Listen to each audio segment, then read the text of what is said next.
தேசத்திற்காக ஒரு ஜெபம் என்கிற ஜெப வேலைக்கு நேராக இயேசு கிறிஸ்துவின் நாமத்தினாலே உங்களை வாழ்த்தி வரவேற்கிறேன். இன்றைய நாளில் லெந்து நாட்களுக்குள்ளாய் இருக்கிற ஒவ்வொருவருக்குள்ளையும் கிறிஸ்துவின் அன்பு ஊற்றப்படும்படியா இன்றைக்கு நாம் ஜெபிக்க போகிறோம்.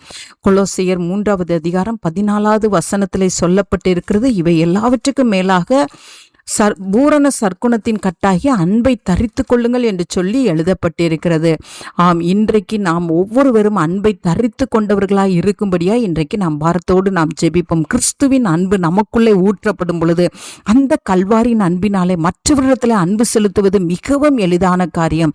பெற்றோர் பிள்ளைகளிடத்தில் அன்பு செலுத்துவதும், பிள்ளைகள் பெற்றோரிடத்திலே அன்பு செலுத்துவதும், கணவன் மனைவிக்குள்ளே அன்பும், உடன் பிறந்தவர்களுக்குள்ளே அன்பும் இன்றைய நாட்களில் குறைந்து கொண்டே போகிறது.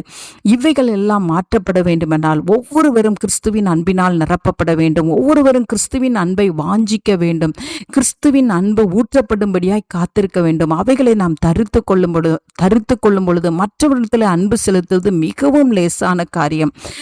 1 கொரிந்தியர் 13வது அதிகாரத்திலே சொல்லப்பட்டிருக்கிறது, அன்பு சகலத்தையும் தாங்கும், சகலத்தையும் சகிக்கும், சகலத்தையும் நம்பும்.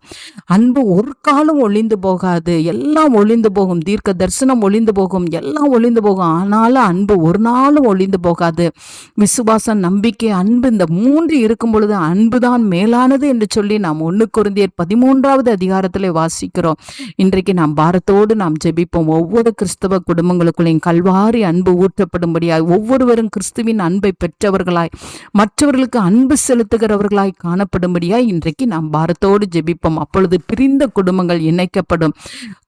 அது மாத்திரமல்ல, போராட்டம் உள்ள ஒவ்வொரு காரியங்களும், கோபத்தோடும் கசப்பான அனுபவங்களோடு இருக்கிறவைகள் எல்லாம் மாறி அன்பு அந்த இடத்துல வெளிப்படும் பொழுது அந்த இடத்துல கர்த்தர் நல்ல ஒரு சமாதானத்தை கட்டளையிடுகிற தேவனாய் இருக்கிறார். நாம் இன்றைக்கு பாரத்தோடு நாம் ஜெபிப்போம். நாம் யாவரும் கண்களை மூடி தேவனை நோக்கி பார்ப்போம்.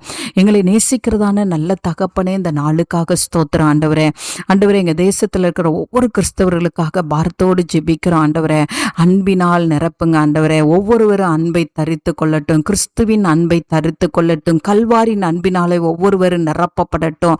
உம்முடைய அன்பு நிரப்பப்படும் பொழுது ஆண்டவரே, உம்முடைய பிள்ளைகள் மற்றவரிடத்தில் அந்த அன்பை வெளிப்படுத்துவது லேசான காரியம் ஆண்டவரே.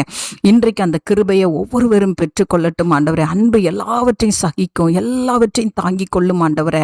ஆண்டவரே, அன்பு ஒரு நாளும் ஒளிந்து போகாது. அந்த அன்பினாலே கர்த்தர் ஒவ்வொருவரையும் நிரப்பும்படியாய் நாங்கள் ஜெபிக்கிறோம் சுவாமி.